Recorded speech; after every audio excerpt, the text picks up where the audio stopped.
Hello guys, we are so late, no time to explain, just follow my lead. Okay, we'll watch the presentation. Let me just share it with you. Really soon. Path to success.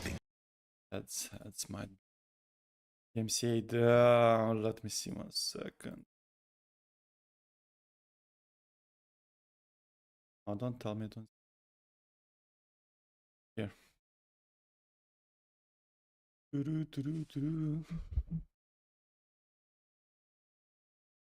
Improvements, including changes to systems, a bunch of new encounters, and lots of other content. We're going to finish up today with a live Q&A session where ZD will ask Path of Exile 2's game directors, myself and Mark, your questions from Twitch chat. Now we have a lot to cover today, so let's get started with a trailer for Path of Exile 2. Kakil, same. Let's watch the trailer. We as Mary are guided by the Spirit. It provides prey, shelter, even love. New class. But for me, one day, all that were changed. Compress. The Spirit, it showed me something. Something forbidden. And to defend all What happened?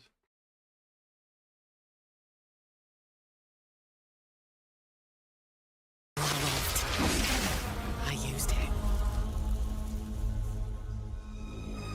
I lost everything that day. But fate weren't finished with me yet.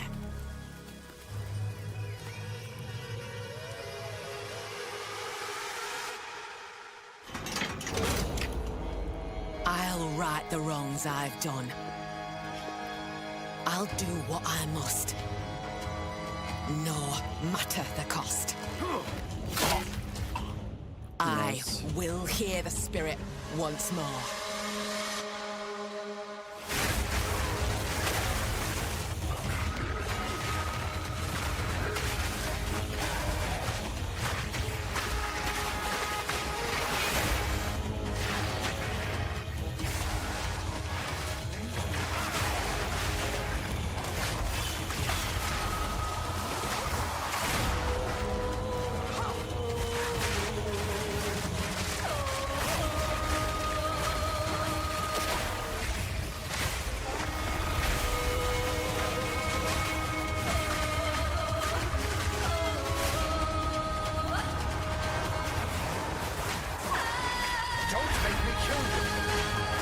I shall bathe in your blood.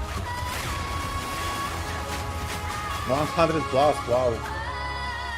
Well, you need some kind of shit. It works.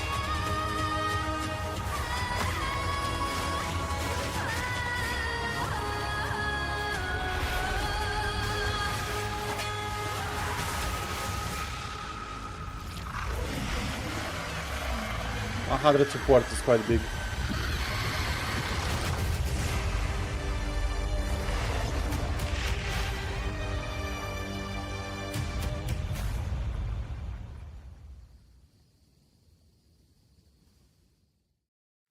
Now, as you can see, in Dawn of the Hunt, we're introducing the first new class since early access to PoE 2, the Huntress. The Huntress is a spear-wielding Asmeri warrior. Born into a society with strict traditions, she was exiled from her homeland after using the power of a skill gem to defend her village. As a dexterous spear user, she specializes in both melee and ranged combat, dashing into and out of battle. Spears have extended range and a short dash, but unlike other melee weapons, you can also throw them. In order to make a hybrid ranged and melee character work, we had to do a lot of thinking about ways to make it fun to both enter and exit melee range. The first skill you will get as a Huntress is Whirling Slash. As well as striking in a circle around you, this skill creates a whirlwind that blinds your enemies. Leaving the whirlwind will make it explode. The more Whirling Slash is used, the bigger the whirlwind, and the bigger the explosion. Once you're out of there, you'll want to follow up with something ranged. Whip your spear around to shoot twisters towards your foes. These twisters bounce off walls and can hit enemies multiple times. You can also throw twisters inside a whirlwind to shoot out extra tornadoes that do way more damage. In her offhand, the Huntress will usually want to hold a buckler, which allows you to do a new skill, parry. While holding down parry, your character will counterattack any incoming attack from monsters near you, stunning them. In addition, the monsters will take extra attack damage from your follow-up strike. Some specific skills are designed to be used after a parry and have extra effects. Disengage is a skill that does a quick jump back, damaging enemies in front of you, and it can be used to interrupt other actions, like dodge roll. If you use it against a parried enemy though, it causes an explosion and gives you a frenzy charge. Just be careful. If you parry too much, you're going to get stunned and possibly killed. You can combine this combo with Whirling Slash. Slash, parry, disengage, and you'll get an explosion from the disengage and the Whirling Slash. The Huntress also has a variety of elemental spear throw attacks. You could use Lightning Spear to bounce lightning between your foes. Or you could throw explosive spears into the ground. These spears take a while to detonate, but when they do, they'll incinerate anyone caught in the blast. All spear throws on the Huntress can also be empowered by frenzy charges. For example, explosive spears will do an even larger explosion and leave fire on the ground. And these empowered versions can activate even more combos. Using Whirling Slash over ground fire will suck it into the whirlwind, adding fire to the explosion. Using twisters inside a fire whirlwind will shoot out fire tornadoes as well. And you can do similar combos with ice and lightning too. Now, a key aspect of hunting is exhausting your foes by causing blood loss. This skill is Rake, which dashes towards your target and unleashes a deadly slash, opening up wounds on your enemies. Follow up with Disengage and watch them bleed out as they run towards you. So basically, Barbarian ran from On the D3. health bar of monsters, you can see how much blood loss the enemy has experienced, and the Huntress has skills to take advantage of this. For example, using Blood Hunt will thrust forward and cause a bloody explosion. The more blood loss, the bigger the explosion. If you want to cause bigger bleeds, try out Rapid Assault. The final hit of this multi-hit combo will stick a spear into your enemy for a big bleed. Now, Explosive Spear and Rapid Assault both result in leaving spears behind, either in the ground or in enemies. But there are other skills that leave spears around too, like Storm Lance, that leaves an electrical spear that arcs towards enemies. But what can you do with all these spears? Detonate them, of course. Thunderous Leap will allow you to jump onto and explode any spears either in the ground or in your enemies. Now, as well as hunting animals, the Huntress also has the ability to work with them. While fighting any beast, you have the ability to tame it and use it as a companion. You can only have one companion at a time, but it will keep the mods that were on it. Try to find a rare beast with good mods to take full He advantage gets of your Silver ability Fist to as tame the them. companion? Seriously? Okay. Now, this is just the beginning of the Huntress. We've really tried to make the hybrid ranged and melee gameplay work for this class by having a huge amount of synergy between ranged and melee options. There are 22 new skills available for the Huntress. By endgame, you'll be slinging hundreds of insanely powerful spears, sending forth spirit animals and summoning the might of Solaris from the sky. But we still haven't talked about ascendancy classes yet. Yes, What can the please. Huntress ascend into? Well, the first ascension class you could choose is the Ritualist. The Ritualist has embraced the darker side of his merry traditions by harnessing the power of animal sacrifice and plague. The Corrupted Life Force skill causes all enemies around you to grow volatile blood boils on their skin. When those enemies are slain, the boils will burst, spreading corrupted blood to all enemies around them. The Ritualist also excels in taking advantage of magical trinkets. The Unfurled Finger skill allows you to equip an additional ring on a finger around your What the neck. hell? 3 rings. Taking Mystic Attunement increases the bonuses of all the rings and amulets you have equipped. Now, this is one of my favorites. As the Whispers Ask grants you a new skill, Ritual Sacrifice. Use the skill on the corpses of slain rare monsters to absorb the power in their blood to give you one of their modifiers for a short time. Specialize further into Ritualistic Sacrifice with As the Whispers Demand, which allows you to perform that skill on yourself instead of a corpse. Cut your own hand, sacrificing some of your own blood to empower yourself. The Amazon Ascension is for those looking to hunt more than just beasts. Trained as an elite guard to the most important Asmeri elders, the Amazon will use more traditional fighting techniques mastered to perfection. The Predatory Instinct skill will cause you to reveal weaknesses in the defenses of rare and unique enemies, causing you to deal more damage. You can see those weak spots represented on their life bars. While using Elemental Infusion, Any charges you consume will infuse your weapon with elemental power, causing any projectile attacks to explode on impact. The critical strike skill is as simple as it sounds. It takes your excess accuracy and gives it to you as critical strike chance.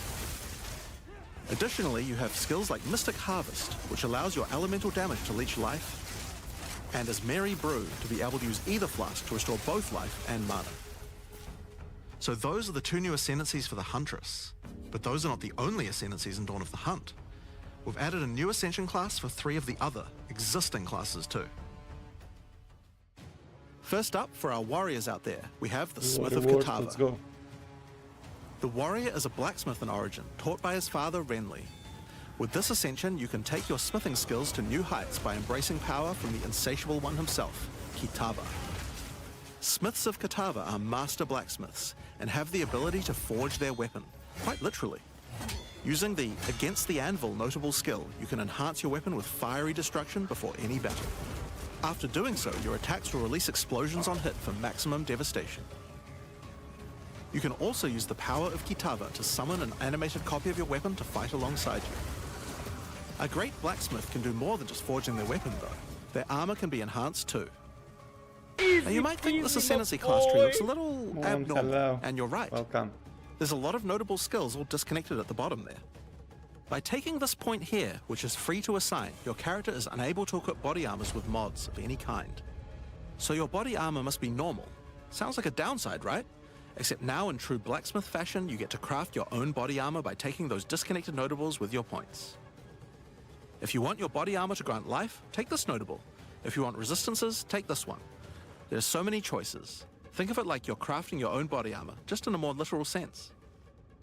Now, let's move on to those who prefer the reassuring feel of a crossbow in their hands, the Mercenary. Alongside the existing Ascension classes, the Gemling Legionnaire and the Witch Hunter, you can now play as the Tactician.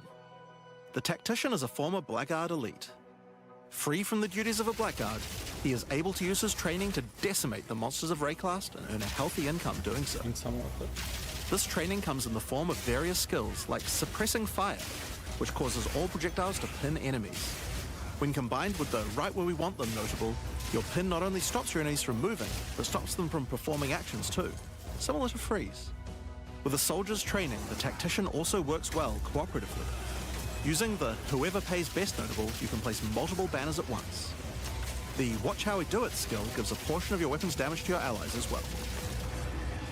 But if that isn't enough, you can also command your army of off-screen archers to unleash hell and carpet an entire area with arrows. Finally, Witch players will be able to join their legions by becoming undead themselves. In Dawn of the Hunt, we're introducing the Lich Ascension class. The Lich is a master of chaos and curses and could sacrifice her life to enhance her energy shield. The Crystalline Phylactery skill allows you to nominate a jewel in which to contain part of your soul, massively increasing its power.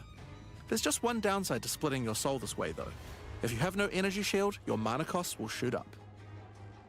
The Necromantic Conduit skill causes you and allies in your presence to have unholy might, granting extra damage as chaos damage. Rupture the Soul makes enemies you curse explode with chaos damage when slain. Dominion over Flesh allows you to apply an additional curse.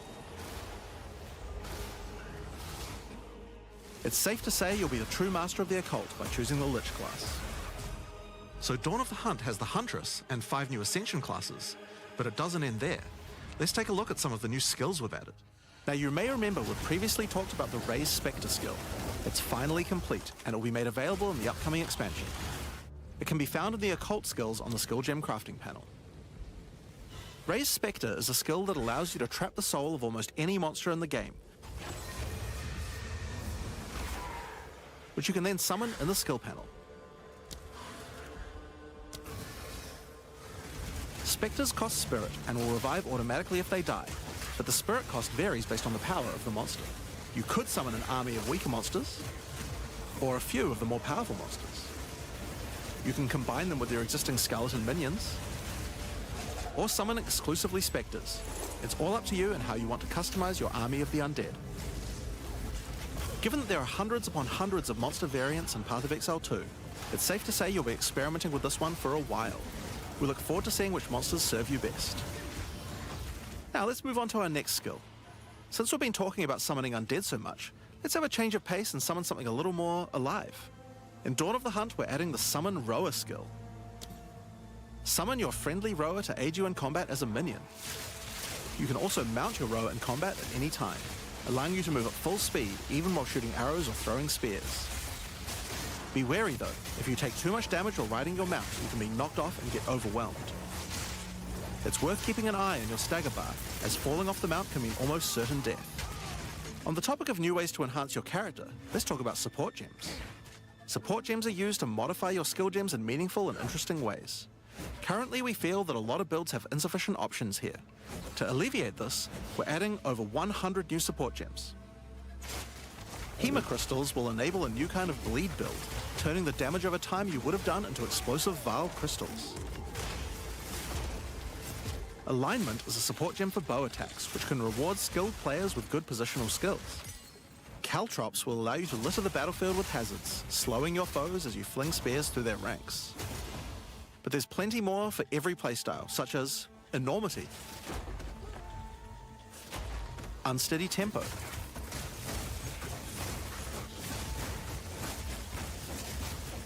profanity,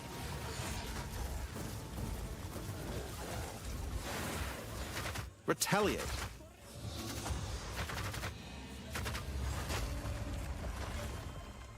syzygy. Yep, that's a real word. And many more. Now, we've talked about a new class, new ascendancy classes, new skills, and new support gems.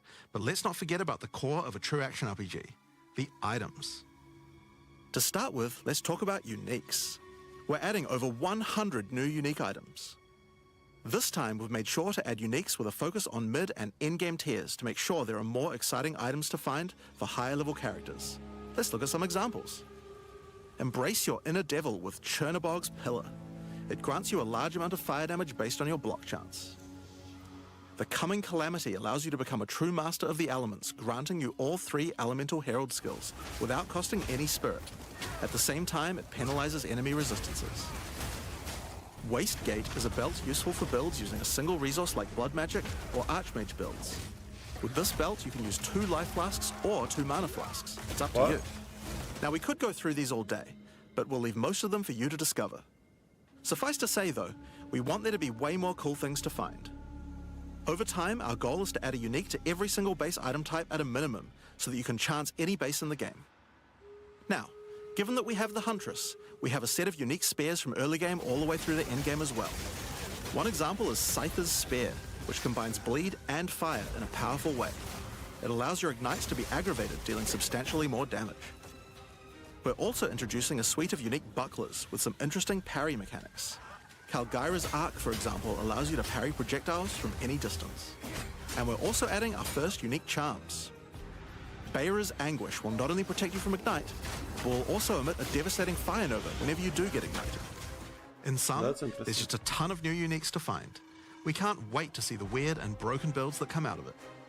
Now, we also want to talk about crafting options. In each major update during early access, we'll be continuing to add and improve the options here. We have various new crafting tools that have been added as rewards to many of the different types of new content that we're adding.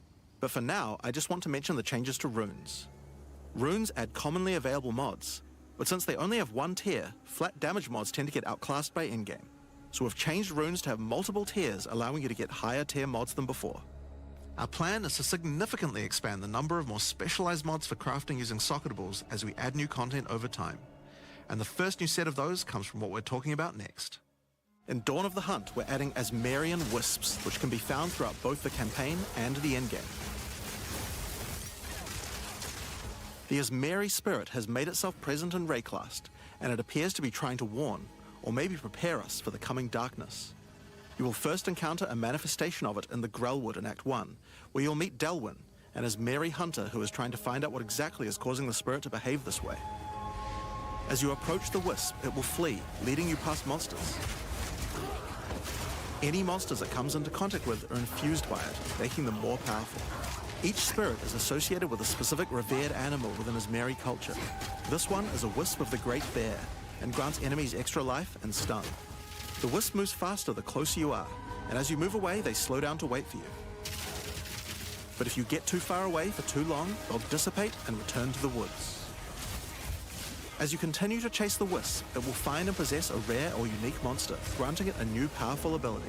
Because this was a wisp of the Great Bear, this monster now also has increased life and stun, but on top of that, it will periodically summon a large spectral bear that slams with wild fury. If you're able to defeat this foe, you will be rewarded. For each monster that was infused and killed along the way, the rewards will be increased.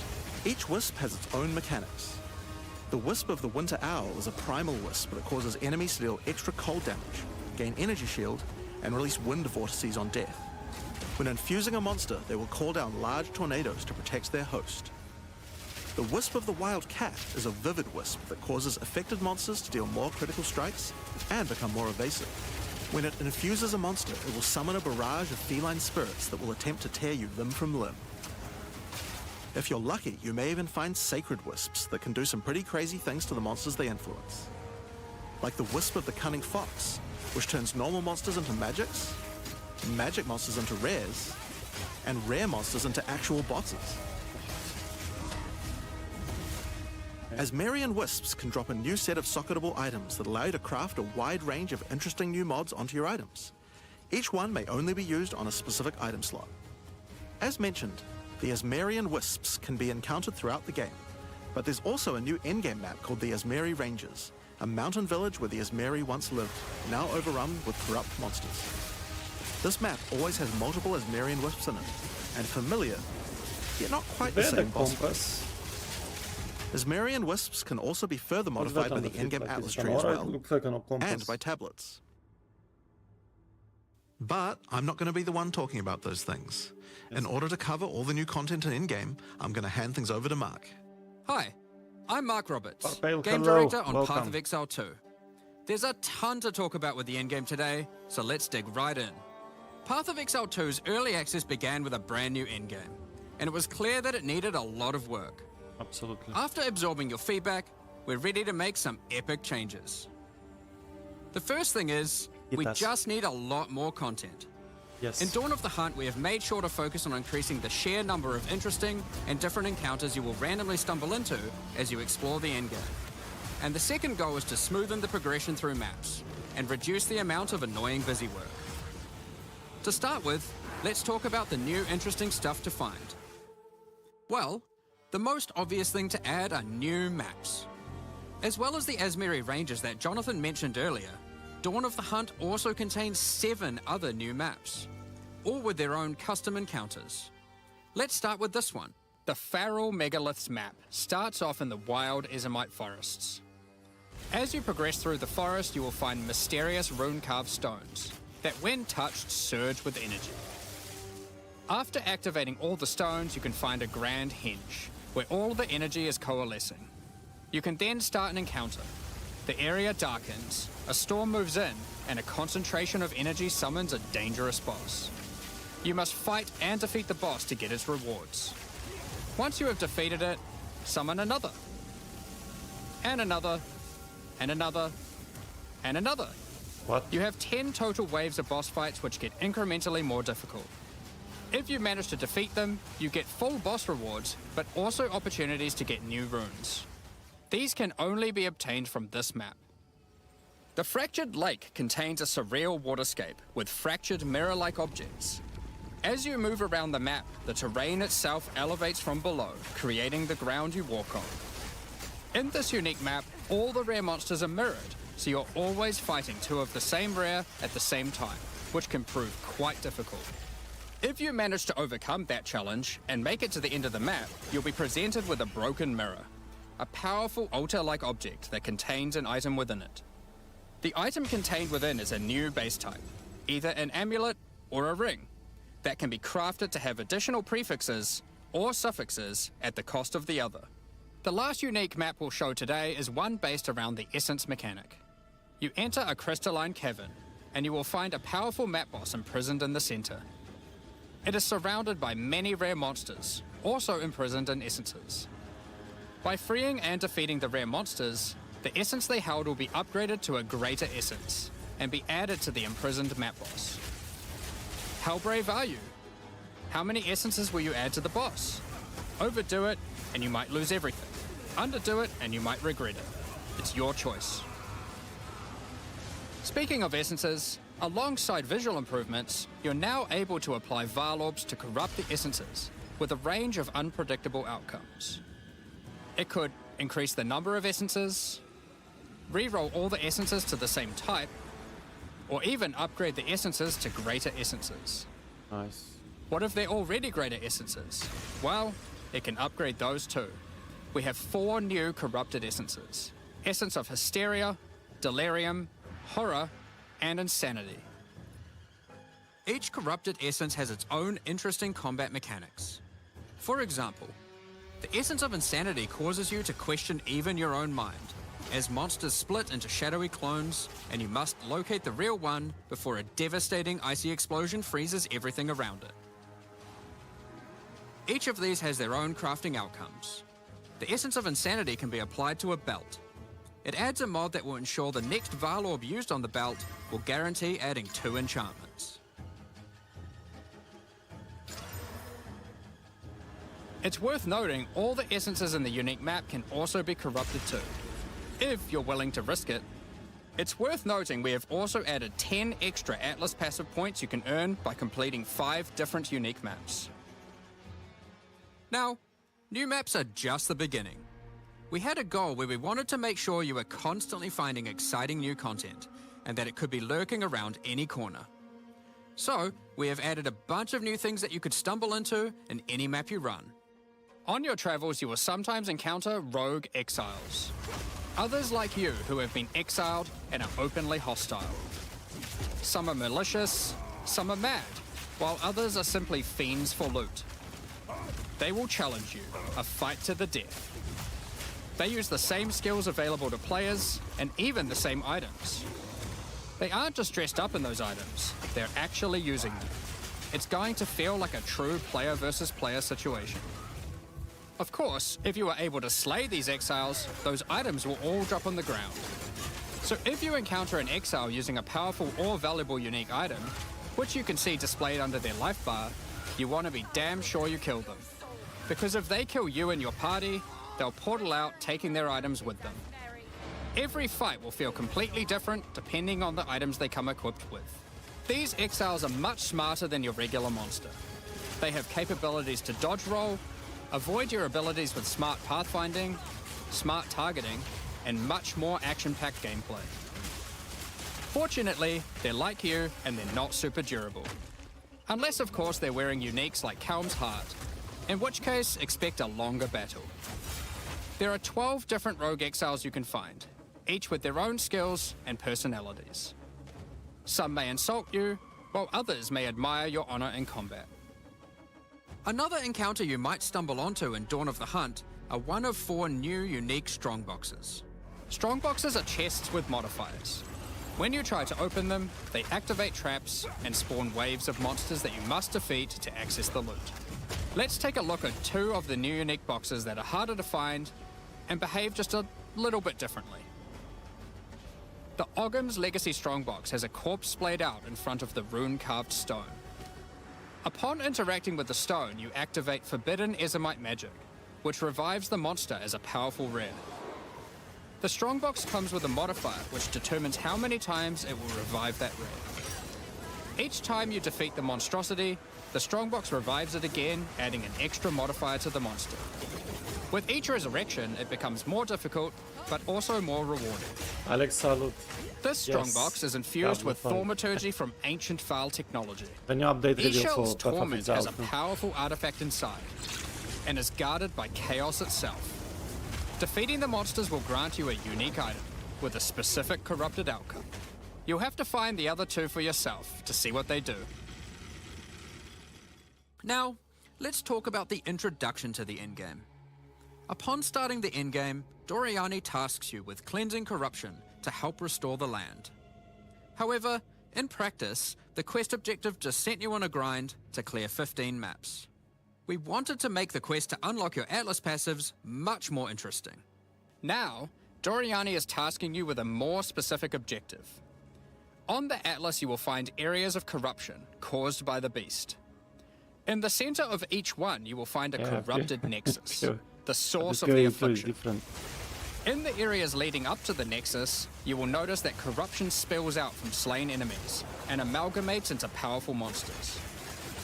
Corrupted maps existed on the Atlas before, but we've done significant work on improving these monsters. We've also done a full pass on the modifiers on these maps to make them more interesting and more rewarding. Once you reach the Nexus, you'll have a new task: cleanse the source of corruption. When you defeat the last rare in those maps, they will spawn one of 3 terrifying bosses, amalgamations of corruption itself. After defeating that boss, Doriani will come and cleanse the corruption for good.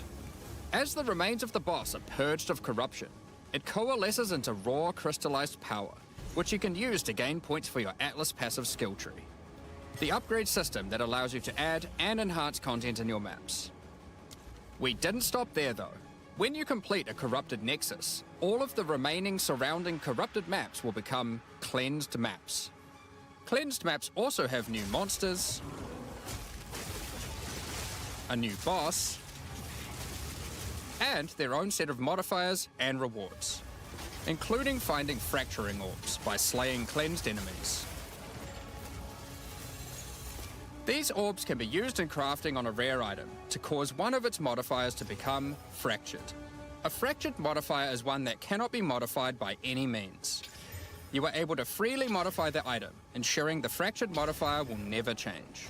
If you get the right item with the right mod, it can prove to be a very powerful crafting base indeed. You must now choose. Do you complete all the corrupted maps and then the Nexus? Or maybe you beeline to the Nexus, complete it, and do all the remaining maps cleansed. Both have rewards to entice you and challenges to assess. Now, let's have a talk about towers. One thing we've had a lot of feedback on is the busy work around running towers and managing your tablets. The first change we've made here is that we have reduced the number of towers drastically, so there are now 1/3 as many as before, but we've made Thanks, them God. much more powerful. To start with, tablets now inherently add twice as many mechanics. But that's not all. Running higher tier maps and towers now increases the number of mechanics applied by tablets. By tier 15, the bonus is double, allowing a single tablet to now add 4 times as many mechanics as before. So, we're running far fewer towers, dealing with fewer tablets, and affecting even more maps than before. But because there are fewer towers overlapping with each other, you won't get as many opportunities to stack different tablets. In order to solve this, we've made it so that each tower can consume up to 3 tablets at once. You always get 1 slot on completing the tower, but if you can complete a tower with more mods on the Waystone, you can unlock a 2nd or 3rd slot. Overall, this allows for even more juicing from towers, while drastically reducing the amount of busy work you have to do. On top of that, towers are much more interesting maps because they can now spawn with all mechanics, including bosses. Each tower map has a new boss. Let's take a look at a couple here. The boss fight of the Alpine Ridge map has 2 powerful witches contesting for territory. One witch has an affinity for ice, the other fire. Who will win? Hopefully neither. The boss of the Sinking Spire map is a remnant of the Val that has been charged with lightning. It uses a full suite of lightning abilities, but be careful. If any of them hit the surrounding constructs, they will power up. Another thing that we've seen a lot of feedback about is sustaining Waystones. As we looked into it, we realized that the people who couldn't sustain Waystones were dying a lot. A lot more than we had expected. And that made us realize something. During the campaign, the expectation is that you can die multiple times in order to learn how to overcome challenges. You are able to learn how the monsters behave, adapt to their skills, and eventually Give us more overcome them. portals, basically. But as soon as you get to the endgame, you're effectively no longer allowed to die if you want to sustain Waystones. By the time you are getting towards the end of endgame, we want you to have to be careful not to die. But it certainly shouldn't be that we have such a sudden shift as you run your first maps. The first change we're making is you can now respawn and return to a map if you die, Hold you.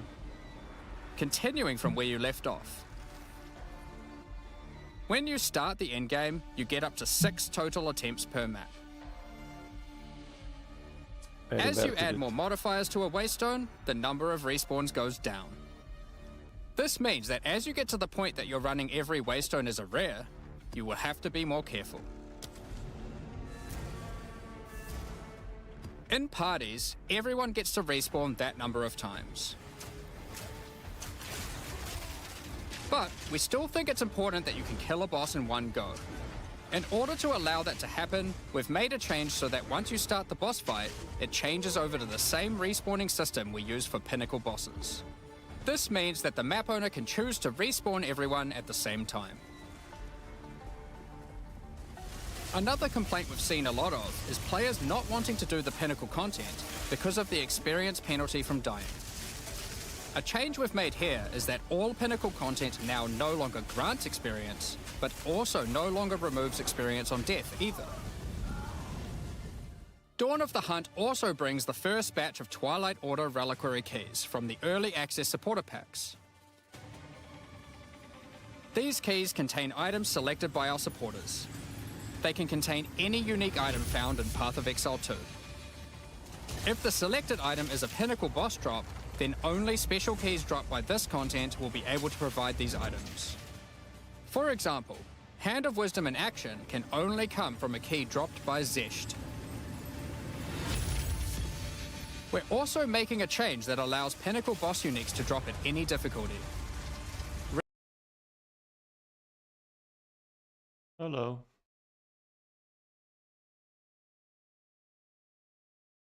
Rarer uniques will be rarer at lower difficulties, but still possible to find. This applies to the drop chances for the reliquary keys from this content as well. We spoke about towers and tablets earlier, but we have also added a suite of unique tablets. Each of these adds crazy interactions to the maps influenced by it.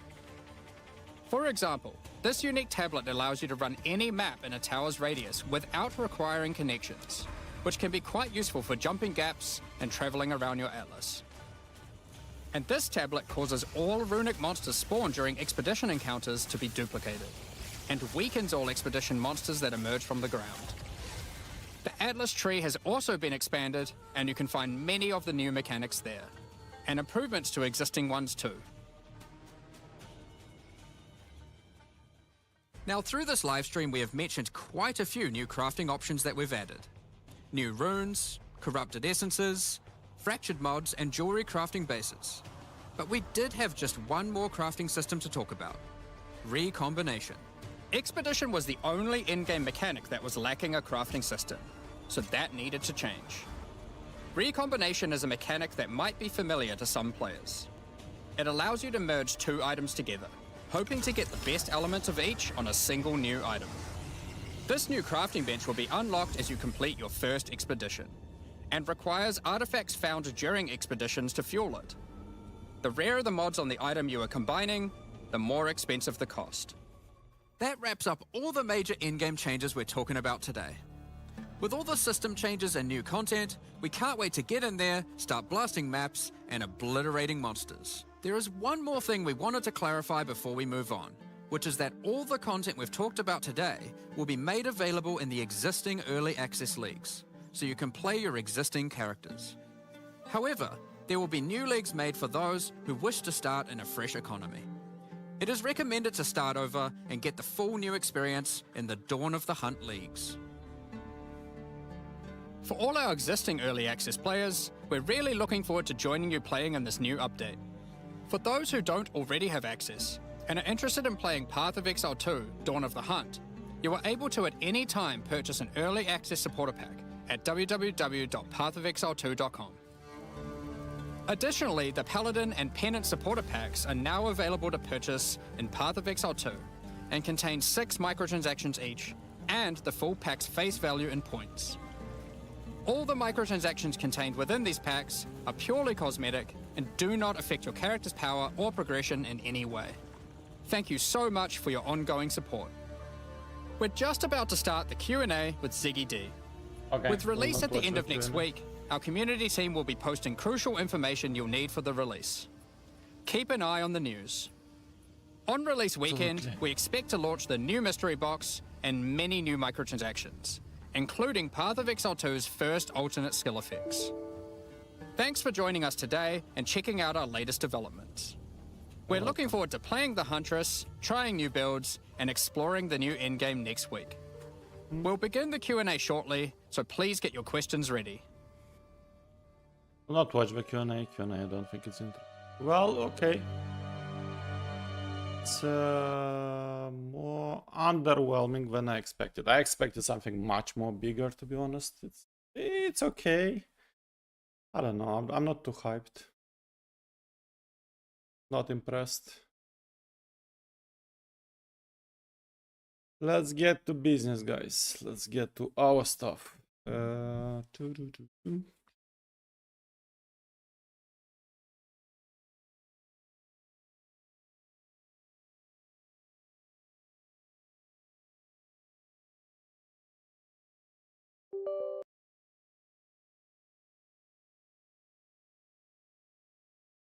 on.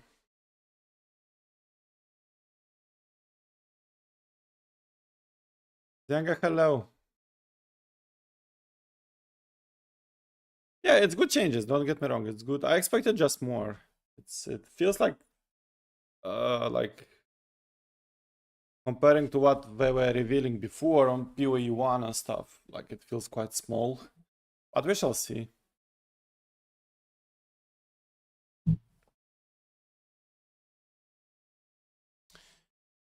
It's still interesting. Like a lot of new stuff. Like we have to try it out and it'll be okay. Right, witch doctor, guys. Let me see if I closed everything else. Yeah, of course. By that time should be fine. Like map wise, like I don't know, like I found the changes like more confusing.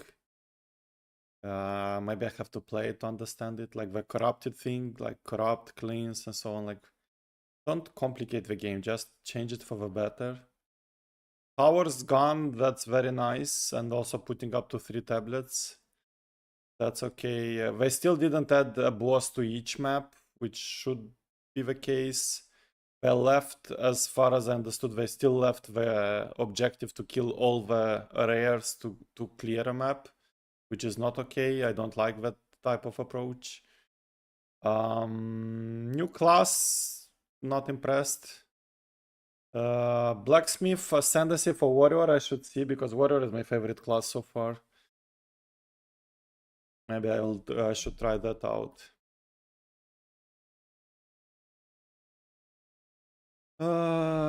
Котобуду купила патрон Патринio to was Putin Patricia Pagam Patotopus Oh, frustrated Zenga is here. By the way, Zenga, you complained about like economy in Romania and Bucharest and stuff like that. We talk about it on stream, and now stupid YouTube is recommended me like Bucharest videos, like București acum și atunci, blah blah blah. Like what the hell? They're shamelessly listening to us all the time. I'm getting now YouTube recommendations based on the discussions we are having during the stream. When it's my phone that listens for sure, because my Chrome is closed. Shameless, guys, shameless. That's insane. They don't even hide it anymore. Like, what the hell? I was so stunned. I was like, what? Like, I don't watch anything like Romania related or Bucharest related, and then that video pops. Like, excuse me? Maps seem horrible. Yeah, and yeah, feel free to lurk, of course, but I don't really like the map system, and they didn't really improve it too much, so... so far, like, the best part in Path of Exile 2 is doing the campaign. It's really nice to go through the acts. And endgame kind of sucks. Kind of boring. Endgame is very similar to Nephilim Rifts in Diablo 3, but they don't have a jar system in place, so... like, basically, the endgame is Nephilim Rifts. You know what I mean? Like, Nephilim Rifts is not fun in D3 as well. You do them only for keys. I need jars. Right, where are we at, guys? We have keys. We have some items that I have to identify. I don't even remember, like, what have we done?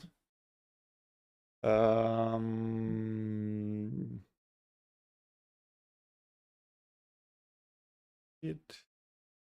This one is okay.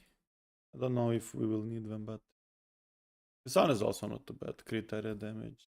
But I don't think we will use them. I will just keep them. Time being, let them be. We have augments, 8 augments. Okay, yeah, I remember. We need the new. We'll do the augments.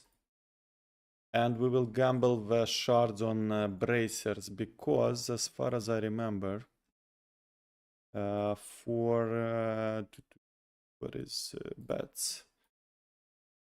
This one we need ancient and anything else non-ancient? No, I don't think so. Maybe a ring of emptiness, but it would be nice to get this one ancient so that we have one more augment. And then we will augment everything that is not augmented yet. So that's the plan. My big concern is that it will still be too squishy, but until we try it out, it's hard to say, to call it. I don't think like 7 augments will help too much with squishiness. But yeah, absolutely. You're right, Zinga. That's why I wanted to do before. Absolutely, you're right. Thank you for bringing that up. I knew I had to do something before I close Chrome and I forgot what.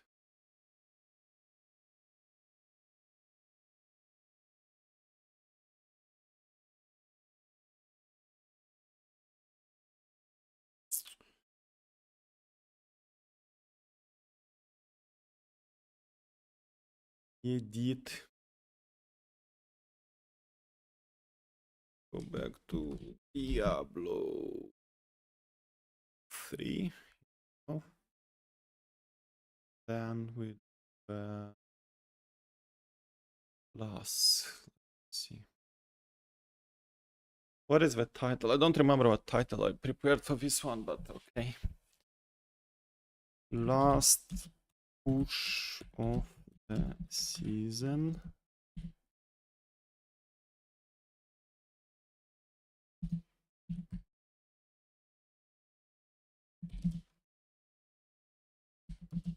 Witch Doctor Firebats. Isn't that right? Done. Let's see now. It should be fine.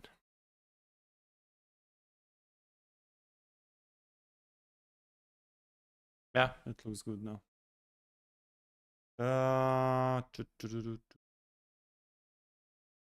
This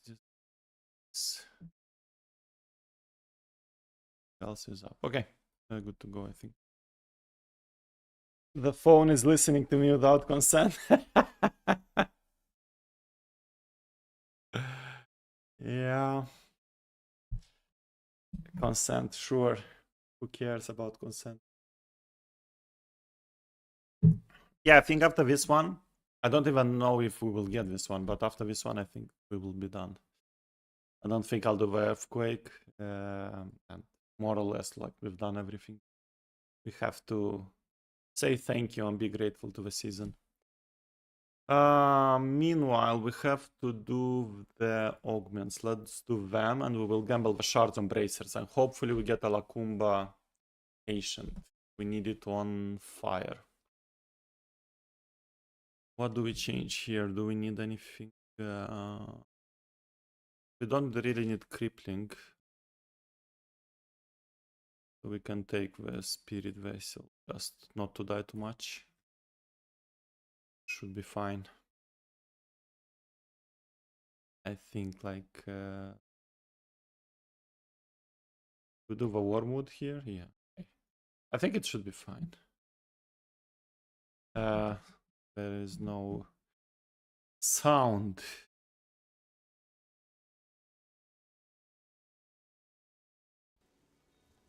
Oh, it should be. Check. There is sound. Okay, dokie, let's go. Let's try it out. Ah, straight away it's shitty. Layout.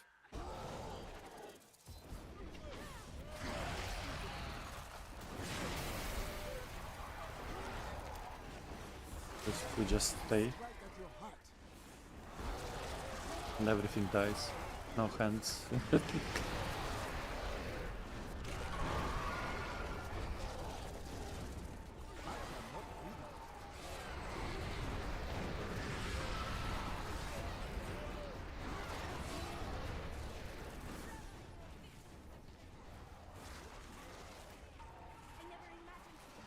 What are we using here? Squares.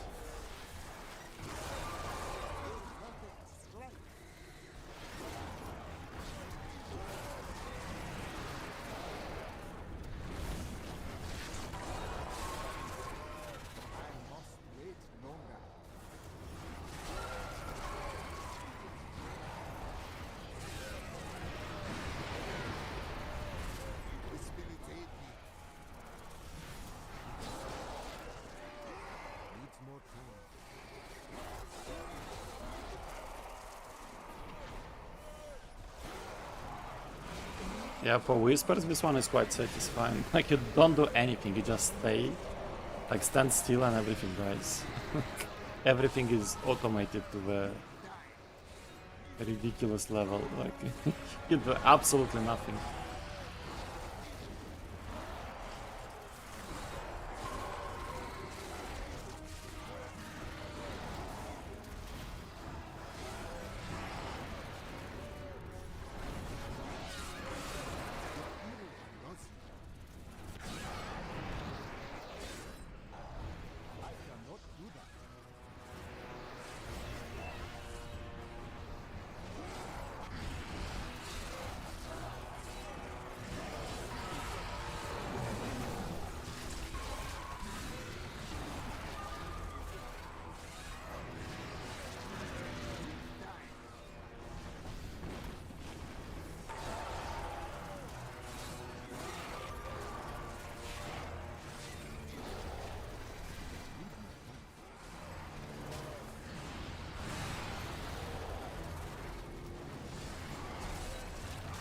Oh, 100.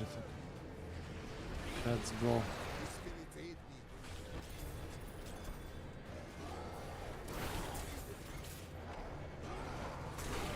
Power when you just sit here, and I think that's it, you just don't do anything. Because you have channeling, so most of the time you'll be in the spirit realm, so you are immune. It's so ridiculous, look at this.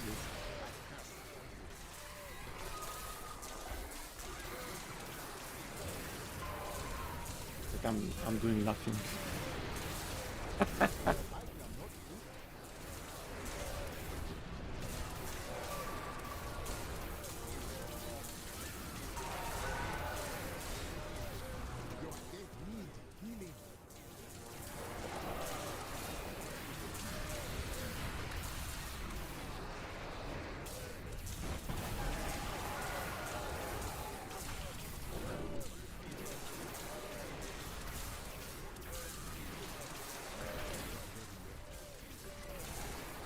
$25, $26, that's it.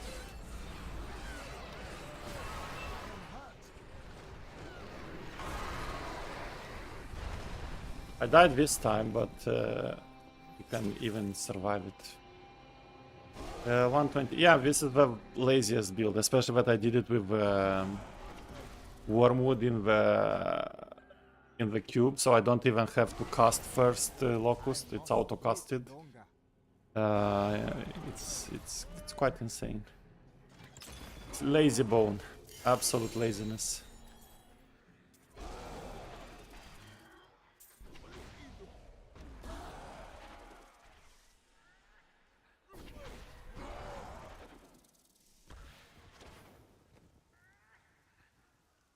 One more. Also, like, I'm wondering if you put a Star of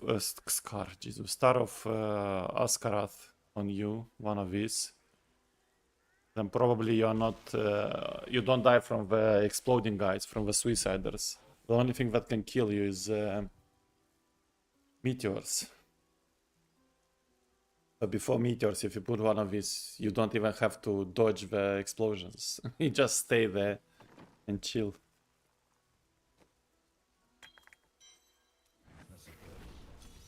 Ooh, best layout. Here is speed. Speed is here, okay.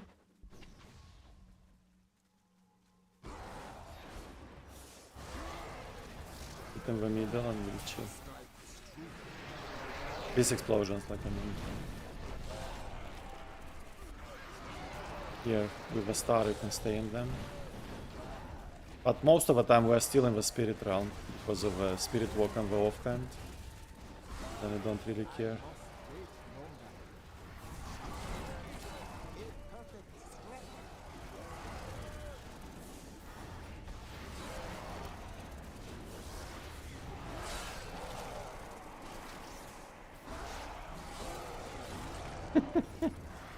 Oh, nice.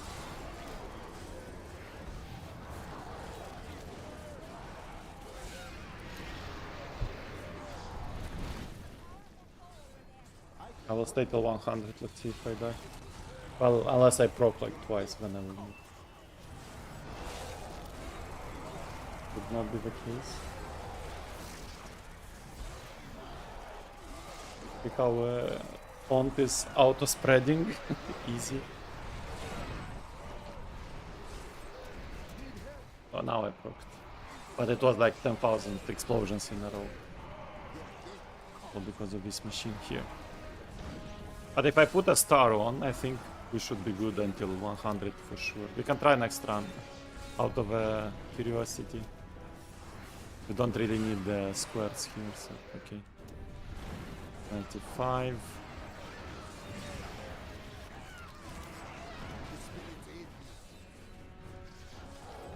Basically just walk around, you don't cast anything. Everything is done for you. And stay in this rings as well. Okay, 100. Let's,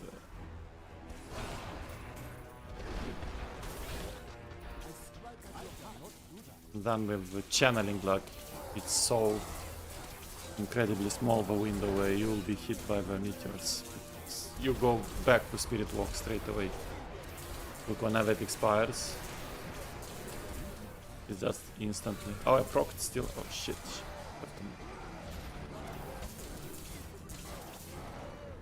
Is meteors like only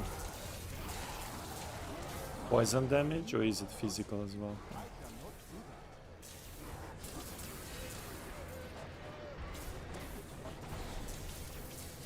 Might be physical as well.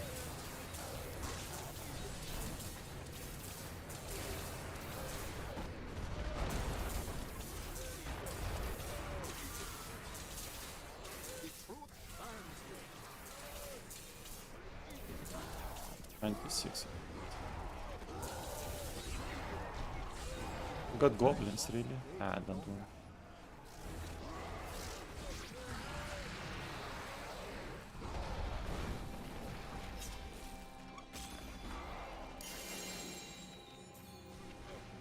Let's not forget the gem, like we usually do. Taken, so we should have 2. But we have, and now we can... No, actually one more than we gambled. It's 500 per run.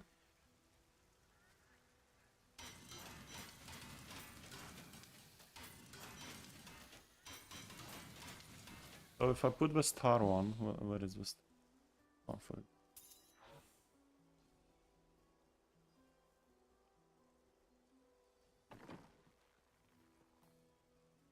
I don't even need the gem. So now I should not die from the explosions, right?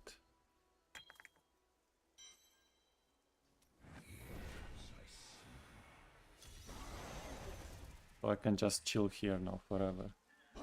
Until the meteors, I mean.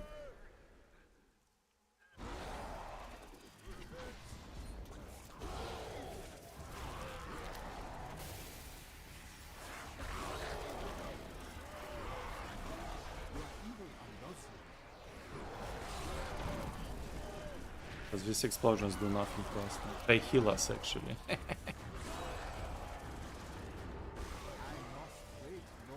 New meta unlocked.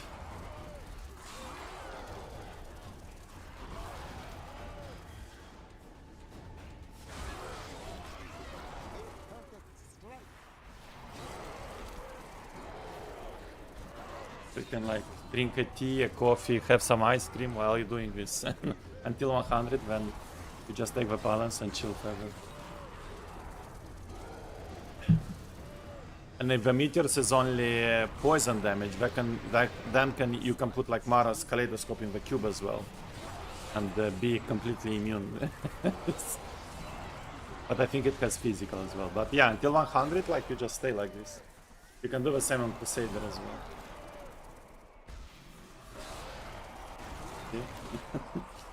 The magic. They're doing well. As soon as they approach us, they die. I'm a hazard.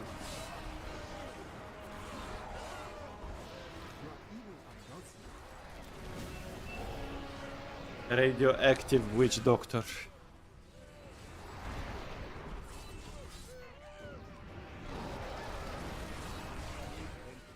What killed me there? Oh, do I do physical? What?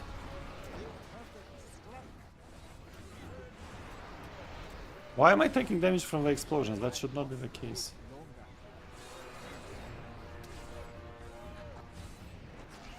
It's not fair. It's fire, no?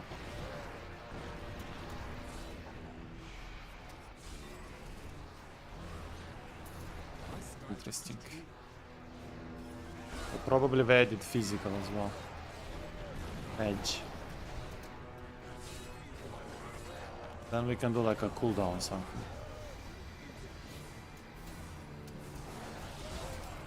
Because nothing else could have procced us. I think. That's weird.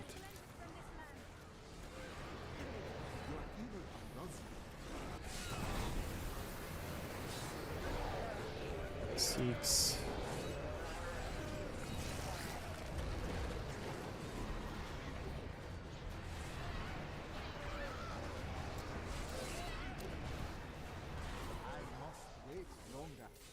$100 for channeling. Yeah.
$26, okay.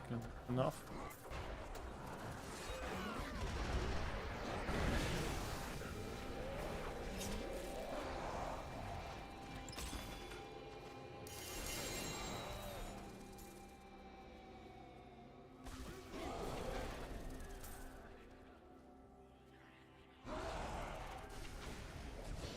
I was trying to talk with my spirit. I thought it's Urshive. So stupid.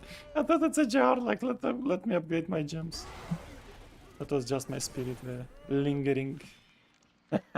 So stupid. Jesus. Oh my god.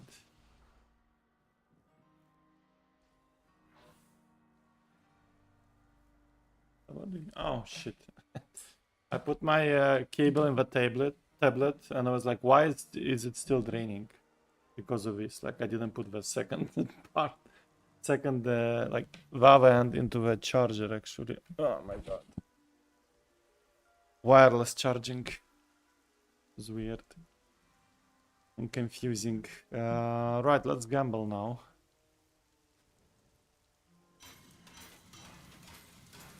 Make sure we don't melt the gems, because again they can be melted. Where should we put them? Like in a safe place? Do we have a... Here maybe. Just away from the trouble. Gamble, bracers. We really need Lacumbas. Really. That's nice. Can I have it back? You look like you could use a new. Don't forget, luck always changes. Oh, 3 even. A non-ancient then. Yeah, I need an ancient though. I can keep this one with 1. So we really need an ancient. Hopefully we get it by the end of this screams.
Oh, 100.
Okay.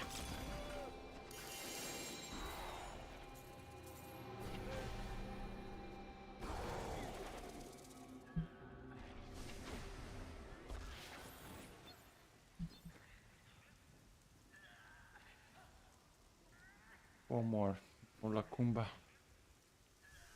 We'll have in 2000, 2500 shards to gamble. Hopefully we get it. If not, it will be sad. I must wait longer.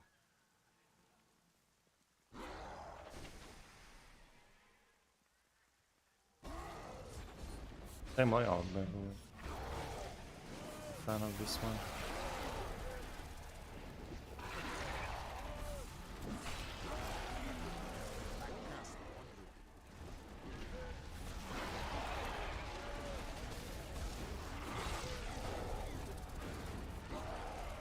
I cannot do that.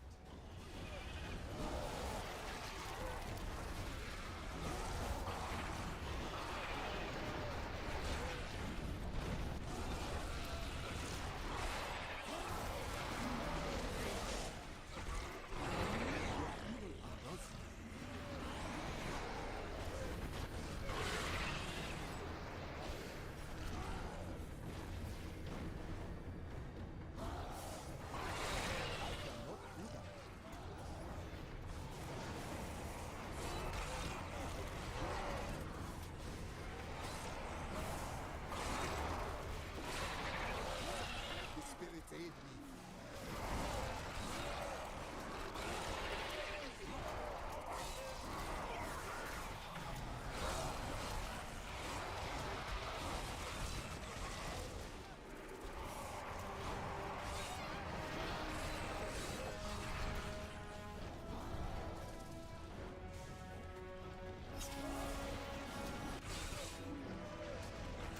You are evil and loathsome.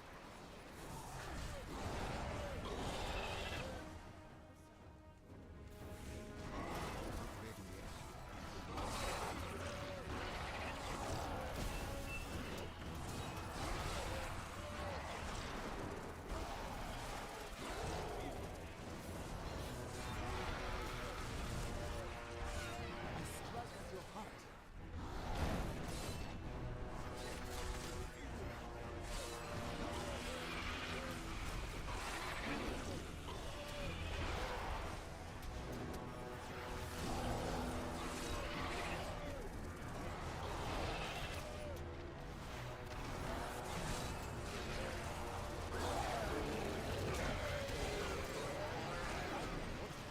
Your death comes.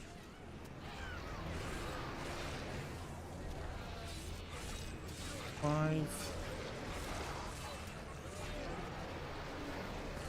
It's a little bit slow, to be honest. They're like not spawning fast enough. Or we are not killing fast enough. It's closer to the 100, okay. Your death comes. I must wait longer.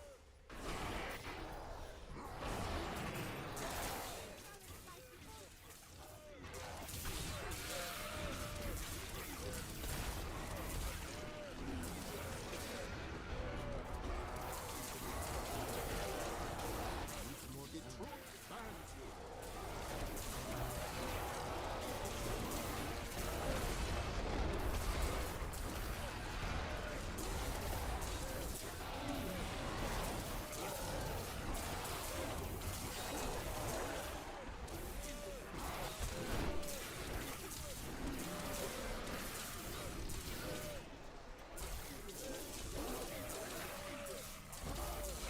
Three like comes and goes. Like, come on. Seriously.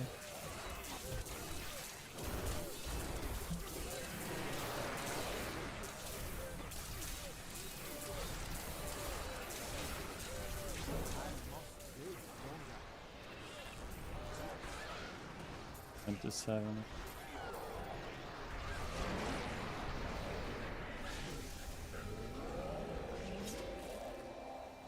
You didn't even proc once, right?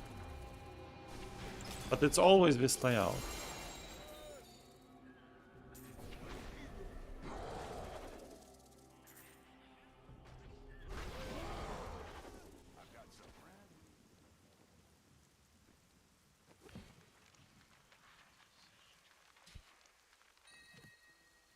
No Kumbas.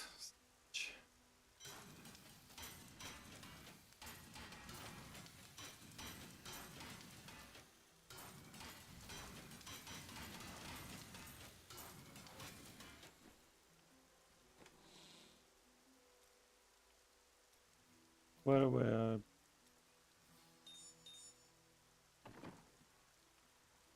next? Different layout, but that one is not. This one is not even better. Well, at some extent, maybe it's a little bit better. I don't know.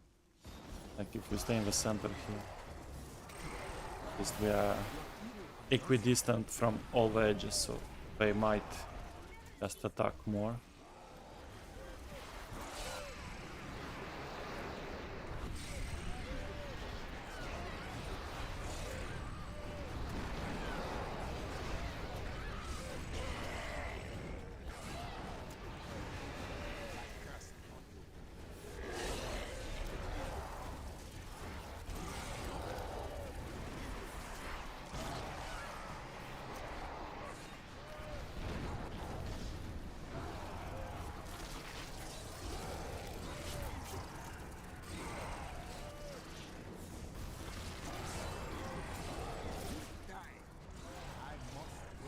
Machinery.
The Guardians were running away from us, not towards us.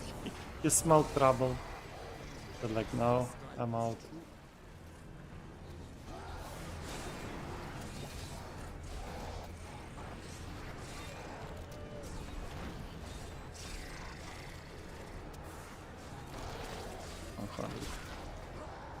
Action time.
And die here like heroes. I'll get over now. Yeah, we'll die. Okay. We accept our fate. Oh, I didn't die actually. Interesting.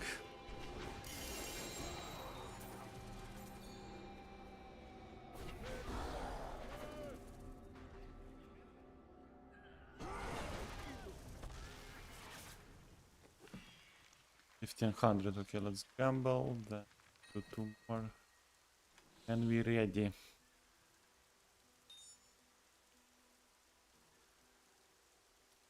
Then gems.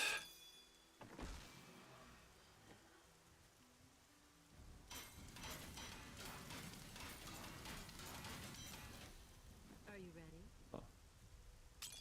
Lacumba, please. A lot of Oh, that's nice. one. Can I have it back? See I you cannot soon. carry any more. Fate smiles. Do come back again. Only one.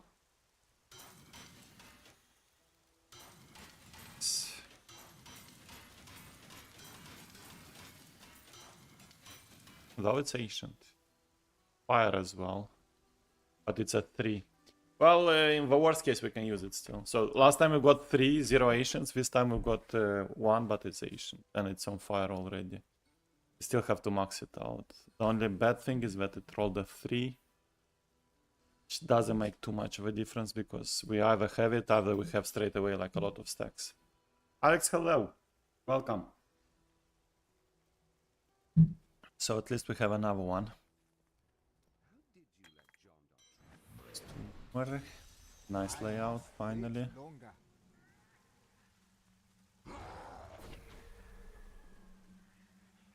Chill. Right in the middle. The middle of the middles.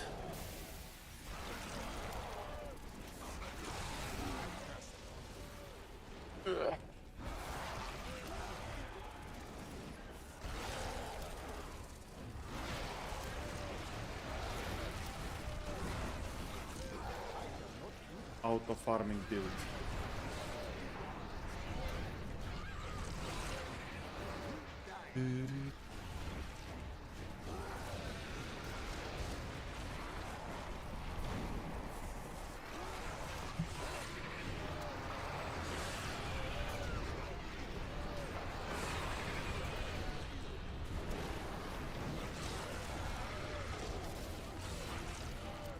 Can't even proc us. Useless.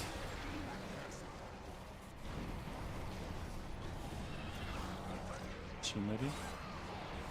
What's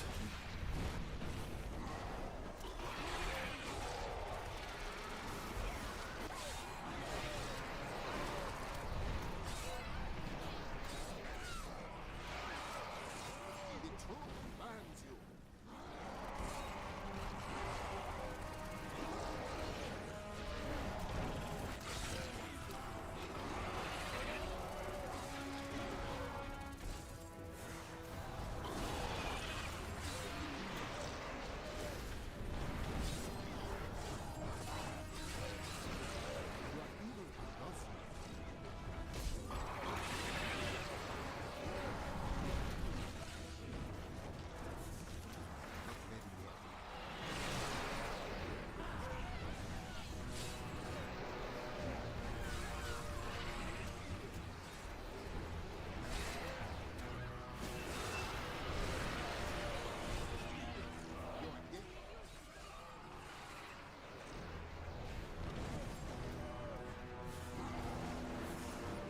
$99?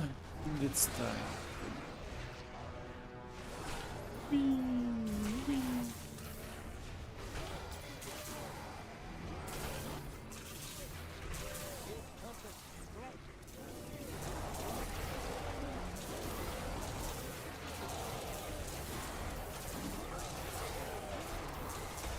I think so, yeah. I don't think I want to do something else. Even this one I don't really want to do, but we'll try it out since I started it. If it's too squishy, I will just abandon it. I don't think augments will add too much of a toughness. Like the bears are way superior to this one. But if we can survive, we'll try to get another clear, of course. Otherwise, like nothing else is left interesting.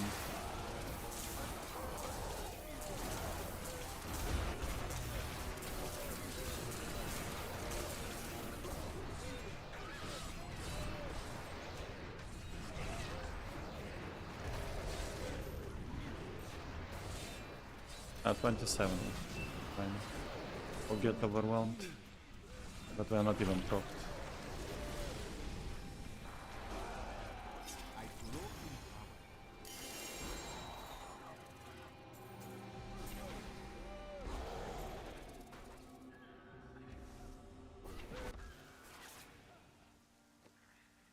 power. 1 more will fit here, so it's...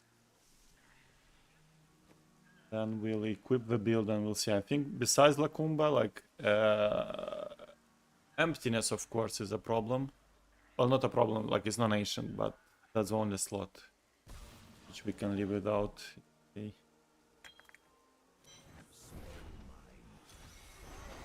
Again, this layout. Like this layout was in like 80% of the maps. Why? Don't like it.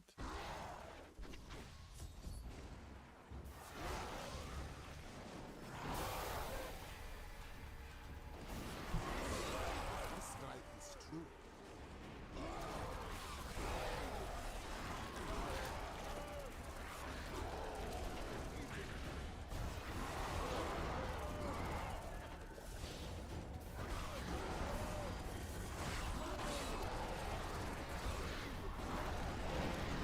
Your evil undoes you.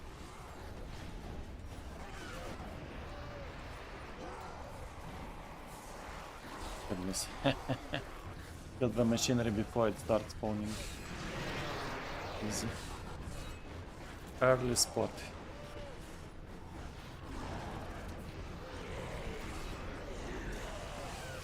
The spirits aid me.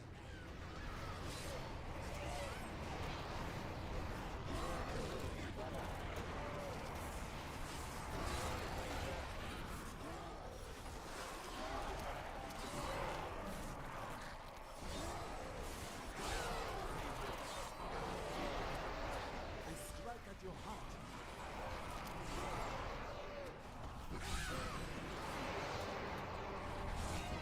I must wait longer.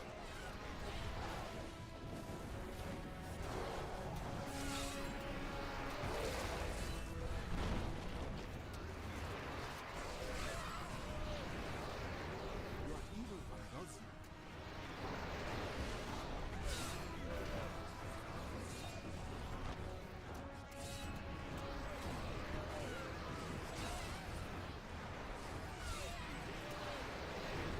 I must wait longer. I cast on you.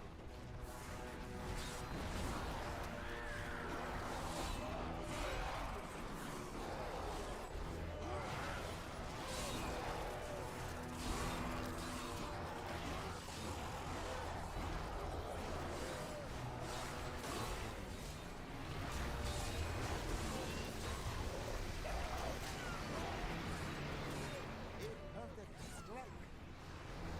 Needs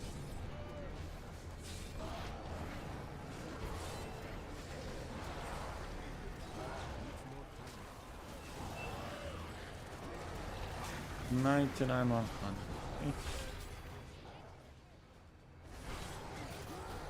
My strike is true.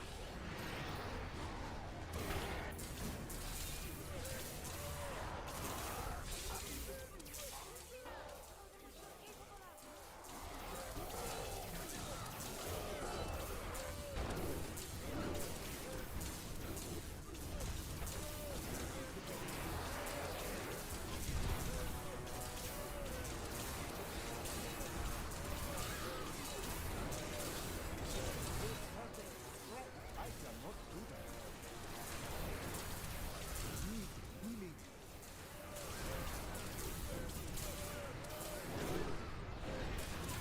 healing.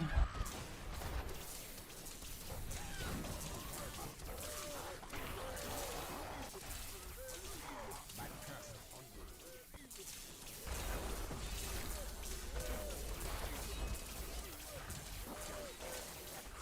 25. Enough.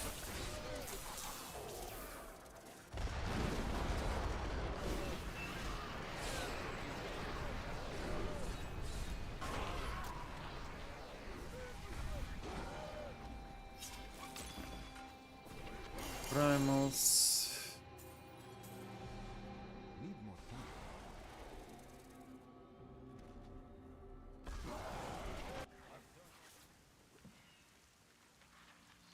Crusader thing. It will be ancient. Yeah, I told you. Always when we get like other classes, it's mostly ancient. Heaven's Fury. This is quite a nice one actually. Oh my god. Maybe I'll keep. Maybe I'm crazy to go back to Crusader. I don't think so. Right, let's where was I putting lava gems? There. 8. All good. Let's melt.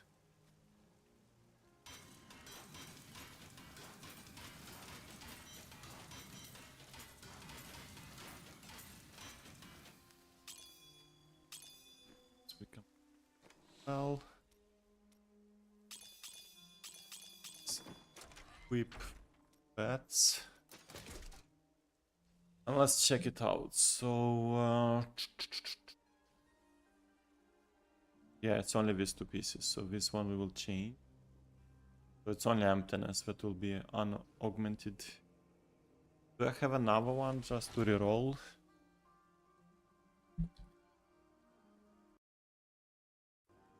Don't think so, to be honest. Oh, I have one actually. 194.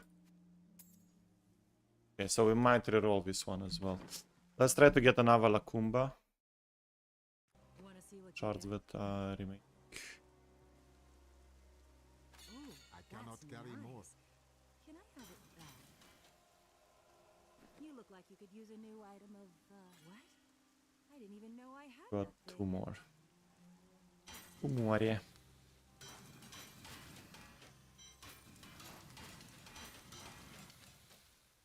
Non-ancient. Both are 1 though.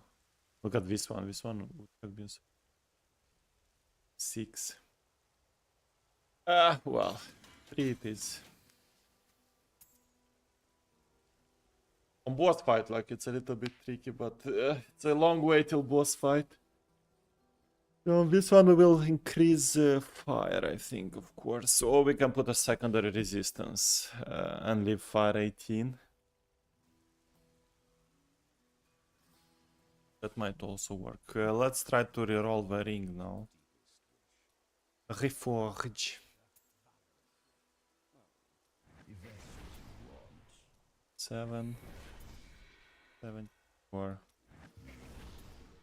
Very well.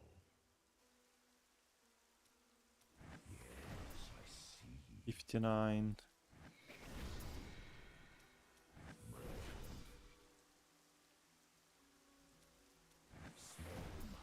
96. We have 98 though. And we need like an ancient one. Ancient but 71. Can do 4 more. 88. Come on, go primal. Just go primal. You can do it. 81. 8, last one. You must choose 91. Okay. It's not to be. Then let's change. So what are we doing? It's still fire, like, right? We need more damage. Otherwise, here it would be nice to put physical resistance. Tempting, but it still should be fire.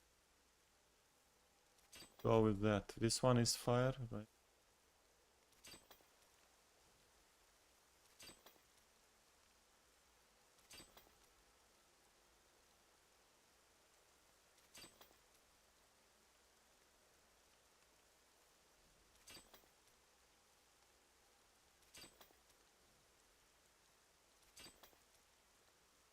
Mm-hmm. 19. One by one.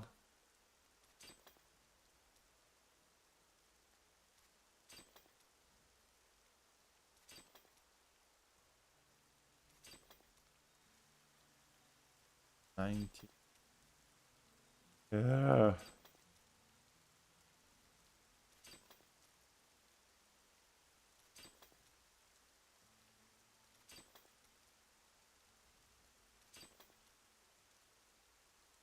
20. Here we go. Okie dokie, then we do this. We put that one somewhere here. And now we augment, so we need a lot of topazes, right? Which we have actually. Quite a few. Then...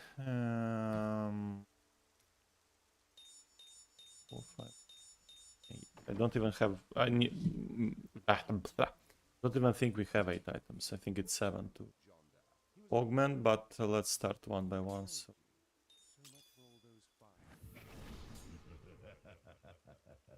Intelligence, right? I'm doing the right thing.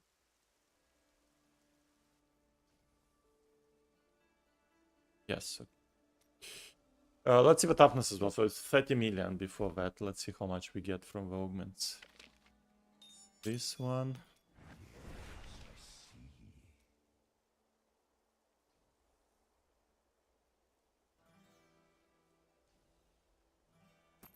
This one.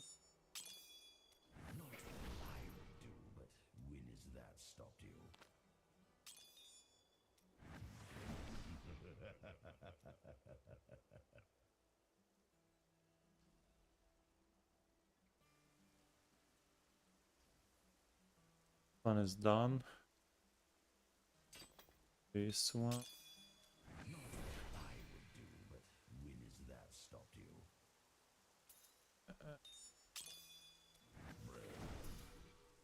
This all?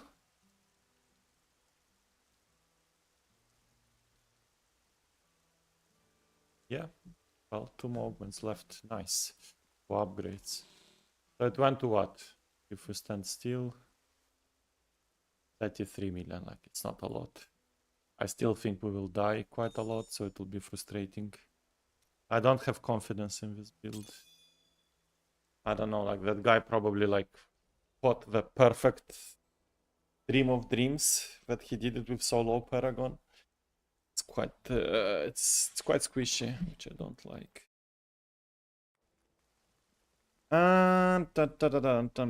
So skills there instead of wait, did I save it with crippling death? Really?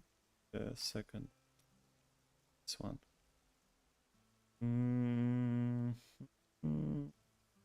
Cloud pestle. Yeah, it looks good.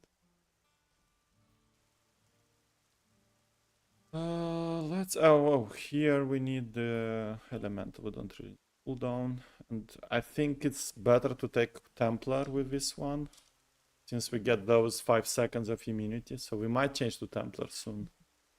That will be our last resort and last attempt to survive. 150 keys we have is not a problem. The problem is that we can't survive. I think that's a major problem.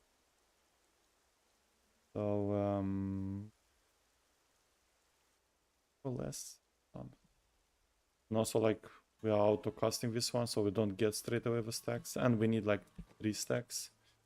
Sucks. Right, let's give it a try.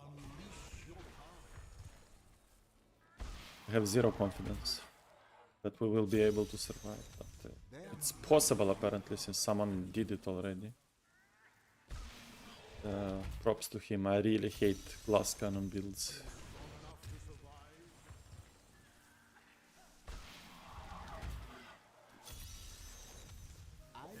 What's a dream actually? The Vile Swans, man, what? Why straight away Vile Swans? Like, just why?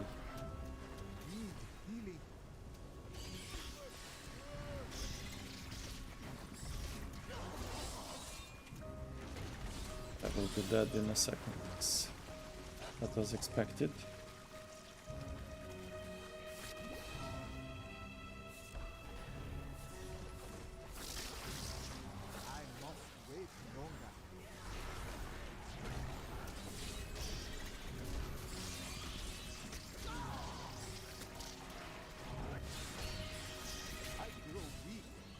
Fire chains.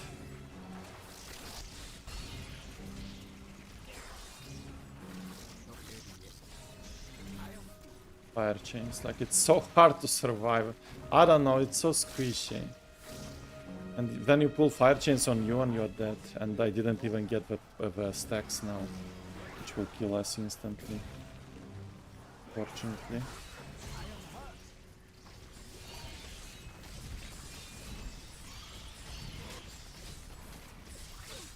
I can't play this type of builds. I would rather like sacrifice half of the damage, but just to have a toughness than this way. It's so bad. And it's Vile Swarms, like look, like we should be like way ahead already. We can't survive even with this one. I grow weak.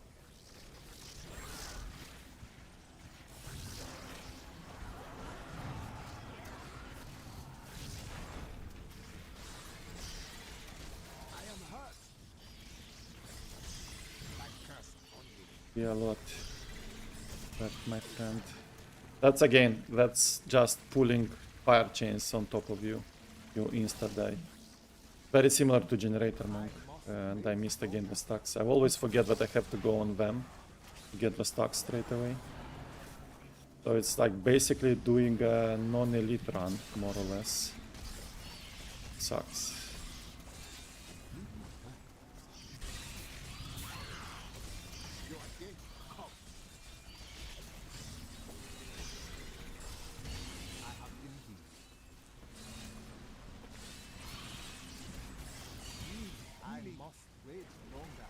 Hero recovery as well. I think maybe Templar will be a better choice for this build, but even he will not do a big difference.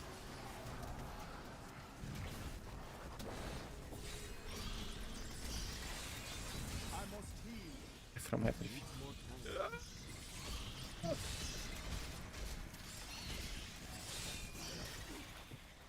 I can't. I'm red as well. What? Didn't I repair before? Oh my god, such a mistake. Didn't repair, so I will lose now all the bonuses, all the buffs, all the shrines. But man, you just die from everything, come on. How am I supposed to fight this one? Not nice.